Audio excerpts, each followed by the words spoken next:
হবে, ভালোবাসলে আমাকে ভালোবাসা হবে, আমার নবীর কদমে কোরবান হইলে আমি কবুল করব। এর চেয়ে তার বড় কি আছে? কোরআন শরীফের আয়াতের ভিতরে, বহু আয়াতের ভিতরে এই শানের কথা উল্লেখ আছে। আল্লাহ নিজে দরুদ শরীফ পড়ে রাসূলুল্লাহ সাল্লাল্লাহু আলাইহি ওয়াসাল্লামের উপরে। সবাইকে, মুমিনদেরকেও দরুদ শরীফ পড়তে বলে, মুমিন লোকেও দরুদ শরীফ পড়তে বলে। তা এখন রাসূলুল্লাহ সাল্লাল্লাহু আলাইহি ওয়াসাল্লামের নাম নিশানা যে মুছে দেওয়া হয় এবং তেনার শান মান যদি ধ্বংস করে দেওয়া হয়, তাহলে তো আমাদের ইহুদি হইতে হয়, নাসারা হইতে হয়। ইহুদি নাসারা মুসলমানের ভিত্তিতে পার্থক্য থাকে না। এটাই ছিল যে আমরা তো সবাই স্রষ্টা বিশ্বাসী। ডলারের ভিতরে লেখা ইন গড উই ট্রাস্ট, ডলারের ভিতরে লেখা আল্লাহর উপরে আমরা বিশ্বাসী। তা এখন বিশ্বাসীতে কথা আছে। কথা হইলো কে আল্লাহর হুকুম মানলো। বিশ্বাসী তো শয়তানও। আজাজিল কি বিশ্বাসী না? তা তারা ফালাই দিছে গান জাহান্নামে। চির অভিশপ্ত কেন করছে? সে তো আল্লাহ বিশ্বাস, আল্লাহ ছাড়া। কিন্তু আল্লাহর হুকুম ছিল সেজদা করা।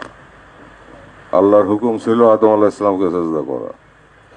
আর এদের উপর আল্লাহর যে হুকুম রাসূলুল্লাহ সাল্লাল্লাহু আলাইহি ওয়াসাল্লামকে মান্য করা, ইজ্জত করা, পয়গম্বরদের ইজ্জত করা, ওলি আল্লাহদেরকে ইজ্জত করা, আর আল্লাহর ইবাদত করা। তো এইখানে আইসাই তো কথা, এখানেই তো আইসা ধ্বংস হয়ে যেতে উম্মতে মুহাম্মদের এই মহাতরী ধ্বংস হয়ে যাইতেছে এবং ইসলামের দুশ্মনদের উদ্দেশ্য সিদ্ধ করতেছে এ সমস্ত শয়তানের হাত দিয়া। জ্ঞান পাপী এজন রাসূলুল্লাহ সাল্লাল্লাহু আলাইহি ওয়াসাল্লাম ইরশাদ করছিলেন যে আমি আমার উম্মতের জন্য কোনো চিন্তাই করি না, একমাত্র দুশ্চিন্তা করি আমি এই সমস্ত কাফের বেদিন নিয়ে আমি চিন্তা করি না। চিন্তা করি হলো যে দুনিয়াদার আলেম নিয়ে আমি দুশ্চিন্তা করি। দাদা হুজুর একই কথা বলছেন, কেবলাজান একই কথা বলছেন। অতএব মানুষের সাথে আল্লাহর সম্পর্ক, আল্লাহর ভেদ, মানুষ আল্লাহর ভেদ, আল্লাহ মানুষের ভেদ, মানুষের সাথে আল্লাহর খেলা। কোনো মানুষ জাহান্নামের অতল দেশে চলে যাবে, আবার কোনো মানুষ সিদরাতুল মুনতাহা পার হইয়া 70,000 পর্দা পার হইয়া আল্লাহর জাত পাকের কাছে যাবে, আল্লাহর সাথে মিশামিশি হবে। তো সেই মানুষে আসমান জমির পার্থক্য আছে। রাসূল পাক সাল্লাল্লাহু আলাইহি ওয়াসাল্লামের ছায়া মোবারক ছিল না। তো এটাকে সাধারণ কিছু দিয়ে তৈরি করলে কি এটা সম্ভব? এটা আল্লাহ তাআলার তরফ হইতে বিশেষ নির্ধারণ। ওইটা আল্লাহ তাআলার সর্বোচ্চ মাকামের আল্লাহর কুরসি, যেখানে আল্লাহ তাআলা তার বন্ধুর সাথে খেলছেন। অতএব যদি এক স্রষ্টা বইলা নবীর নাম বাদ দেওয়া হয়, তাহলে ইহুদি নাসারা এবং মুসলমানদের ভিতরে কোনো পার্থক্য থাকে না, যুদ্ধ বিগ্রহ বন্ধ করে দিলেই চলে। এটা ডোনাল্ড ট্রাম্পের তাহলে সেই মতবাদ, আর বাদশাহ আকবরের মতবাদ সেই মতবাদের সাথে এক হয়ে যায় দ্বীন ইলাহির বিরুদ্ধে। তখনও কিন্তু এক শ্রেণীর আলেম, বিপুল সংখ্যক আলেম এই যে দ্বীন ইলাহির পক্ষে তখন দিছিল, ফতোয়া দিছিল। লা ইলাহা ইল্লাল্লাহ আকবর খলিফাতুল্লাহ রুইখা দাঁড়াইছিলেন হযরত মুজাদ্দিদ আল হুসাইনী রাদিয়াল্লাহু তাআলা আনহু। পরে জাহাঙ্গীর তো তাকে কারারুদ্ধই করলেন। এগুলো অনেক কিছু আছে, এগুলি মুসলমানদের ভিতরে চক্রান্ত। আমাদের ঠিকানা রাসূল পাক সাল্লাল্লাহু আলাইহি ওয়াসাল্লাম, তেনার কদম মোবারক। দয়াল নবী বলছেন যে ইসলাম মদিনা থেকে উৎসরিত হয়েছিল সেই ইসলাম আবার মদিনায় ফিরে আসবে। বলেন নাই? সাপ যেরকম গর্তের থেকে বাইরে হয়ে আবার গর্তে ফিরে আসে, ঠিক তেমনি যে ইসলাম মদিনা হইতে উদ্গত সেই ইসলাম আবার মদিনাতে ফেরত আসবে। অতএব ঠিকানা কিন্তু রাসূল পাক সাল্লাল্লাহু আলাইহি ওয়াসাল্লাম, যার জন্য কবরে জিজ্ঞাসা করা হবে তোমার নবীকে, রাসূলুল্লাহ সাল্লাল্লাহু আলাইহি ওয়াসাল্লামের জামাল মোবারক দেখানো হবে, তুমি চিনো নাকি উনি কে? তা কার সাথে কার কি তুলনা করে আর কার সাথে কি বলে?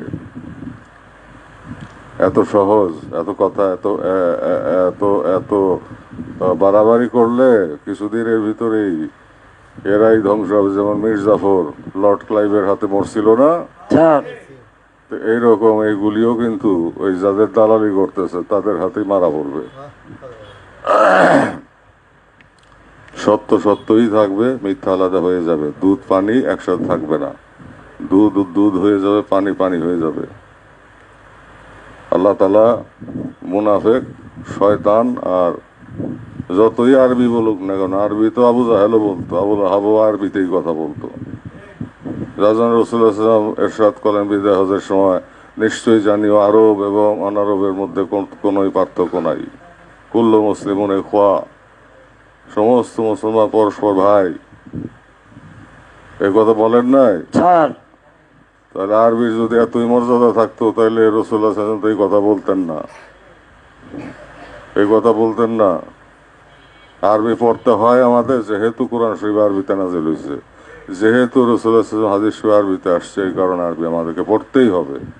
সেই জন্য রাসূলুল্লাহর পাক জবান হিসেবে আমরা আরবিকে এক নম্বর ভাষা মনে করি, সর্বশ্রেষ্ঠ ভাষা মনে করি। তাছাড়া আবু জাহেলের ভাষা হিসাবে না, আবু লাহাবের ভাষা হিসাবে না। স্যার বুঝতে হবে এগুলি। আল্লাহর সাথে কথা হয়েছে রাসূল পাক সাল্লাল্লাহু আলাইহি ওয়াসাল্লামের, ওই মৌলবীর সাথে কথা হয় নাই। মেরাজ হয়েছে রাসূলুল্লাহ সাল্লাল্লাহু আলাইহি ওয়াসাল্লামের সাথে, ওই মৌলবীর সাথে হয় নাই। স্যার এই মোল্লা মৌলবীর সাথে হয় নাই। রাসূলুল্লাহ সাল্লাল্লাহু আলাইহি ওয়াসাল্লাম পাক জবানে যা বলছেন তাই কোরআন শরীফ, রাসূলুল্লাহ সাল্লাল্লাহু আলাইহি ওয়াসাল্লাম পাক জবানে যা বলছেন তাই হাদিস শরীফ। স্যার কেউ কি দেখছে জিবরাইল আলাইহিস সালাম আসছে? কেউ দেখছে? বেশিরভাগ সময়ই দেখে নাই। রাসূলুল্লাহ কখনো কখনো বলছে যে জিবরাইল গেল, উনি হইল জিবরাইল, কিন্তু বেশিরভাগ সময় আল্লাহ তাআলার তরফ হইতে জিবরাইল আলাইহিস সালাম আসছেন অদৃশ্যভাবে এবং রাসূলুল্লাহ সাল্লাল্লাহু আলাইহি ওয়াসাল্লামের সিনার মধ্যে দিছেন। আবার রাসূলুল্লাহ সাল্লাল্লাহু আলাইহি ওয়াসাল্লামের সাথে সরাসরি আল্লাহ তাআলার সাথে কথা হয়েছে সব সময়। এরকম অলি আল্লাহ সেই দরজা খোলা আছে, অলি আল্লাহ সকলের সাথে, আকাবের অলি যারা তাদের সাথেও কথা হয়। শুধু ওই ধরনের ভাব ধরলে, ভাব ভঙ্গি ধরে চললেই হবে না, পোশাকের সাথে সজ্জিত হইলেই চলবে না। দাড়ি তো কত বেদিনেরও আছে, ইহুদিন আসারও দাড়ি আছে, নাস্তিকের দাড়ি আছে। দাড়ি থাকলেই হবে না, সেই দাড়ির মর্যাদা রক্ষা করার জন্য রাসূলুল্লাহ সাল্লাল্লাহু আলাইহি ওয়াসাল্লাম খাসলতে খাসলত ধরতে হবে। এবং সেই খাসলতধারী হইতেছেন আকাবের ওলি আল্লাহ সকল, জামানা মুজাদ্দিদগণ। তাই কেবলজান বলছেন, পীরের খাসলতে খাসলত ধরো, তবেই ত্রাণ এবং শান্তি, তবেই সে আল্লাহর রঙে রঙিন হবে। আল্লাহর রং কি? আল্লাহর রংটা কি? আল্লাহর রঙে রঙিন হবে। আমরা তার ওই যে সূরা বাকারায় আসছে, আল্লাহর রঙে রঙিন হও, আল্লাহ পাক বলছেন। তো সেই রং কি? অতএব রাসূল পাক সাল্লাল্লাহু আলাইহি ওয়াসাল্লামকে বাদ দিলে সে মুসলমান থাকে না। এক আল্লাহ বললেই সে মুসলমান হবে না, যতক্ষণ পর্যন্ত সে মুহাম্মদ রাসূলুল্লাহ স্বীকার না করবে। ঠিক যার জন্য আজানের ভিতরে রাসূলুল্লাহর নাম, নামাজের ভিতরে রাসূলুল্লাহর নাম, সব জায়গায় রাসূল পাক সাল্লাল্লাহু আলাইহি ওয়াসাল্লামের নাম। শুধু তাই নয়, ওলি আল্লাহ সকলেরও। সে মেরাজের রজনীতে তাশাহুদ, যে যে যে আল্লাহ তাআলার সাথে সালাম বিনিময় এবং আল্লাহ তাআলার তরফ হইতে উত্তর, এবং সেটা নামাজের ভিতর সন্নিবেশিত করা। কেন? ওসিলা হিসাবে, এই যে তার বন্ধুর সাথে কথা হয়েছিল। তো কথা তো হয়েছে রাসূলুল্লাহর সাথে, মৌলবীর সাথে কথা হয় নাই। হয়েছে কি? না স্যার কোন মাদ্রাসা, মক্তব, স্কুল, ইউনিভার্সিটিতে পড়া কেউ কি ওলি পয়গম্বর হয়েছে না ওলি আল্লাহ হয়েছে? হয় নাই হয় না। এটা আল্লাহর ইচ্ছা হয়। আল্লাহ তাআলা যাকে চান তাকে সেইভাবে মুসরায় নিয়ে যান তার কাছে, এবং তার ভিতর দিয়ে বিকশিত হতে পারে না ওই যে অহংকার। আমি টাইটেল পাস করছি, অতএব ৮৮ হুজুর আমার চেয়ে শ্রেষ্ঠ হইতে পারে না। কিন্তু আল্লাহ বলেন যে আমি ৮৮ হুজুরকে তোমার চেয়ে শ্রেষ্ঠ বানাইছি। ঠিক আমি মুহাম্মদ রাসূলুল্লাহ সাল্লাল্লাহু আলাইহি ওয়াসাল্লামকে সৃষ্টির ফাউন্ডেশন বানাইছি, তোমার ধার আমি ধারি না। স্যার তুমি তারে দইরা আমার কাছে আসো। ঠিক সেই কারণে এগুলি ভয়াবহ বেয়াদবি।